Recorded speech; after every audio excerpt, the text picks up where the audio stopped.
Bonjour ou bonsoir, tout dépend à quelle heure vous écoutez ce podcast de l'Odigimédia. Notre internaute invité, Rachid Boufous, partage son avis et ses réflexions dans un article qu'il a intitulé « Adieu enflure ». Alors écoutons-le dans ce podcast. L'auteur commence son article ainsi. Gilles Perrault, le fameux journaliste écrivain, qui avait en son temps défrayé la chronique et provoqué une grave crise diplomatique entre la France et le Maroc, à cause de son livre Notre ami le roi, est mort le 3 août à l'âge de 92 ans.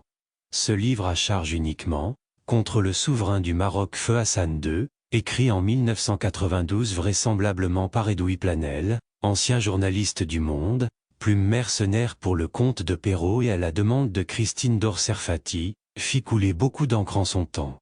La femme d'Abraham Serfati cherchait ainsi à faire pression sur le gouvernement marocain et sur le chef de l'État pour libérer son mari détenu dans la prison de Kénitra depuis 1977. Perrault y racontera aussi le sort des détenus du bagne de Tazmamart, que peu de Marocains connaissaient à l'époque. On découvrait, effaré, une autre facette de notre pays et de ses gouvernants, surtout les jeunes générations, qui n'avaient pas vécu les luttes de pouvoir durant les années 60 et 70 entre la gauche marocaine, les militaires et la monarchie. Une lutte à mort, où chacun voulait le pouvoir sans partage, quitte à utiliser la violence et les armes. Des milliers de gens payèrent cela de leur vie. Logique. Le pouvoir ne se partage pas en terre d'islam. Celui qui gagne tue ou embastille les autres. C'est à marche ou crève.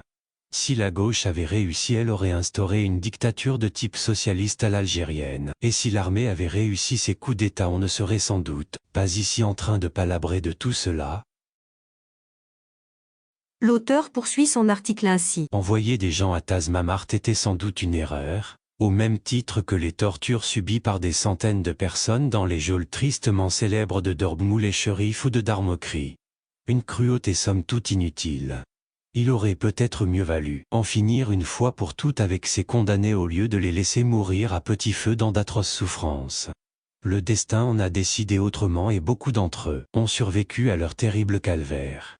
Je me souviens de ces pauvres bougres de Goulmima, qui ont aidé ou caché des desperados de la gauche, rentrés clandestinement d'Algérie pour fomenter un soulèvement à partir de Moulay Bouraza en 1973 à la demande de leur mentor socialiste marocain, restés eux au confort dans des villas cossues à Alger.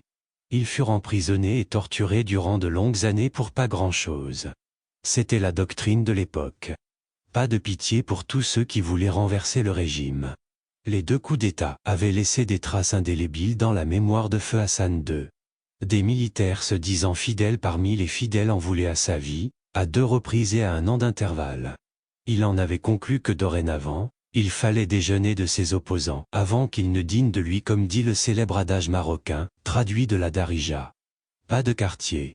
Et ceux qui se soulèvent on les mate, le plus sévèrement possible, pour qu'ils servent de leçon aux autres.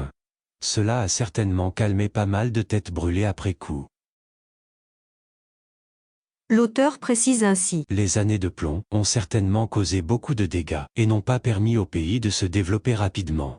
Une perte de temps stupide, dont la gauche marocaine est la première responsable historiquement. Cela vaut commencer très tôt, 3 ans après l'indépendance en 1956. Certains leaders politiques ne voulaient plus de la monarchie que comme une potiche, leur laissant les mains libres pour instaurer le parti unique et la dictature au Maroc. Mehdi Ben Barka conduisit cette lutte à couteau tiré. Mais aussi Mohamed Fki Basri, Abderrahmane Youssoufi, Saïd Bounelat, Bouderka, Benouna et une armée de militants, qui vivaient sur les paroles révolutionnaires de ces bourgeois fils de notables, qui envoyaient les autres au casse-pipe tout en étant à l'écart. Il y eut l'appel d'Alger de Ben Barka lors de la guerre des Sables en 1963 contre son propre pays, mais aussi les émeutes de Casablanca en 1965 et en 1981. Il y eut aussi 2 tentatives de coups d'État sanglantes perpétrées par des militaires en 1971 et en 1972, en concertation avec les leaders de la gauche locale. L'auteur continue son article comme suit. Des représailles terribles furent menées contre tout ce monde interlope aux intérêts divergents. Des milliers de gens furent arrêtés et torturés. Certains périrent en prison, d'autres portèrent à jamais les séquelles indélébiles de leur aventure, Perdu d'avance, quand Gilles Perrault atterrit sur cette longue tragédie, c'était presque la fin. Les leaders de la gauche parmi les plus intraitables comme Youssouphi Oufki Basri étaient rentrés au pays et avaient commencé des pourparlers avec le souverain pour préparer une alternance politique. Ils étaient reçus tous les deux régulièrement au palais pour de longues tractations secrètes. Ce qui gênait certainement une autre gauche, plus sectaire, refusant les nouvelles alliances en construction entre le pouvoir et l'opposition historique. Il leur fallait créer un choc capable de faire tomber tout ce qui se construisait et faire avorter ce rapprochement entre la gauche et la monarchie, tant attendu depuis des décennies. Et il leur fallait un écrivain étranger, capable de cela. Ce fut Perrault. Le choc fut à la mesure de la stupéfaction créée par cet ouvrage. Une longue crise politique et diplomatique allait se créer entre Rabat et Paris. Mais l'erreur marocaine aura été de donner de l'importance à cet ouvrage, d'abord en l'interdisant et après en cherchant à acheter tous les exemplaires vendus dans les kiosques et les librairies parisiennes par les agents de Driss Basri, contribuant ainsi et involontairement au succès du livre, somme toute mal écrit et truffé de beaucoup de contre-vérités et de mensonges.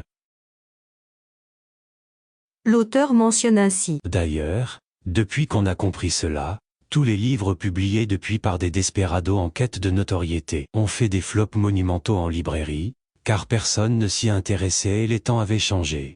D'autres encore, comme ces deux journalistes français, qui ont tenté de faire chanter le nouveau pouvoir et qui furent attrapés la main dans le sac par les policiers parisiens, furent condamnés par la justice de leur pays et perdirent ainsi toute crédibilité professionnelle. Les temps avaient changé au Maroc et on ne se laisse plus intimider par la presse ou les écrivaillons étrangers qui veulent porter atteinte au pays et à ses institutions. Certains ne l'ont pas compris encore et continuent à déverser leur poison sur YouTube, mais en pure perte. Ménagez votre bile les mecs. La critique stérile ne marche plus. J'ai toujours pensé qu'il fallait laisser les gens publier leur insanité, ils n'en seraient que plus décrédibilisés. Quand on interdit un écrit quel qu'il soit, on lui donne de l'importance et de la publicité. Et contrairement à ce que l'on pense, ce n'est pas le livre de Perrault qui a contribué à libérer les détenus de Tazmamart, mais un autre processus, plus complexe et moins connu, où beaucoup de pays et de personnes ont joué un rôle déterminant mais discret. Le Maroc a su tourner cette page sombre de son histoire dans les années 2000 avec la Commission Équité et Réconciliation, présidée par Feu Driss Benzekri. Les anciens détenus furent indemnisés par l'État. Abraham Serfati sera réhabilité, nommé conseiller de la directrice générale du bureau de recherche minière et logé avec sa compagne Christine Dor, dans une villa appartenant à la régie des tabacs Mohamedia, aux frais du contribuable. Une page sombre était finalement tournée. L'auteur précise sa pensée ainsi. Je suis pour qu'on autorise la vente au Maroc de tous ces livres interdits écrits sur notre pays dans les années 60, 70 ou 80. La liberté de parole dont nous jouissons aujourd'hui sous le règne de Sa Majesté Mohamed VI, plaide pour cela. Et il faut reconnaître que le Maroc n'a jamais été aussi libre, ni aussi riche durant son histoire, que par les temps qui courent. Nous devons connaître tous les aspects de notre histoire contemporaine, afin de mieux comprendre les enjeux qui ont mené à toute cette histoire. D'anciens détenus de Tazmamart ont d'ailleurs publié leurs mémoires au Maroc et ont connu un immense succès. Beaucoup de détenus ont parlé de leur vie militante dans la presse et sur YouTube, sans censure aucune de la part des autorités marocaines. C'était important de le faire et ce fut salutaire pour tout le monde. Il faut que l'on puisse publier et lire toute notre histoire avec ses pages sombres et ses pages reluisantes. C'est ainsi que les nations bâtissent leur futur. D'ailleurs tous ces livres interdits au bled sont téléchargeables sur simple clic sur Internet.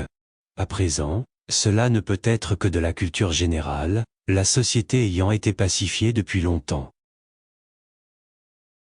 L'auteur conclut son article ainsi. Les opposants d'hier se sont tous embourgeoisés, sont devenus ministres ou ambassadeurs, ont placé leurs enfants aux meilleurs postes de l'État, ont obtenu des rentes de situation conséquentes. Et tant pis pour les militants de base, qui ont naïvement cru aux discours lénifiants et mensongers de leurs leaders politiques. Ces militants ont payé le terrible prix d'avoir cru que des pleutres pouvaient changer leur destin. La gauche caviar à la sauce locale a remplacé les vieux briscards de l'indépendance. Haro sur les nouveaux privilèges qu'on ne partage pas. Quant à Gilles Perrault, durant de longues années, Pour se donner de l'importance, il racontait à qui voulait l'entendre, qu'il aimerait bien visiter le Maroc, mais qu'il y serait certainement arrêté, funeste fumisterie. Comme si on n'avait que cela à faire au bled.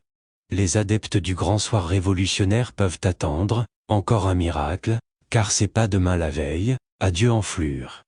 Rédigé par Rachid Boufous et lu par l'intelligence artificielle de l'Odigimédia. Merci d'avoir écouté ce podcast de l'Odigimédia, ce bouquet de supports numériques, portail, magazine mensuel connecté, web radio et web TV. N'oubliez pas de télécharger notre application l'Odigi Mobile sur Play Store et de vous abonner à notre chaîne YouTube l'Odigi TV. Vous pouvez, aussi, nous suivre sur nos réseaux sociaux, Instagram, Facebook, TikTok, LinkedIn et Twitter. Ou encore, vous inscrire sur notre newsletter quotidienne à partir du portail lodigi.ma. Alors, on se dit au prochain podcast de nos internautes invités. Et à très bientôt, si et seulement si vous le voulez bien.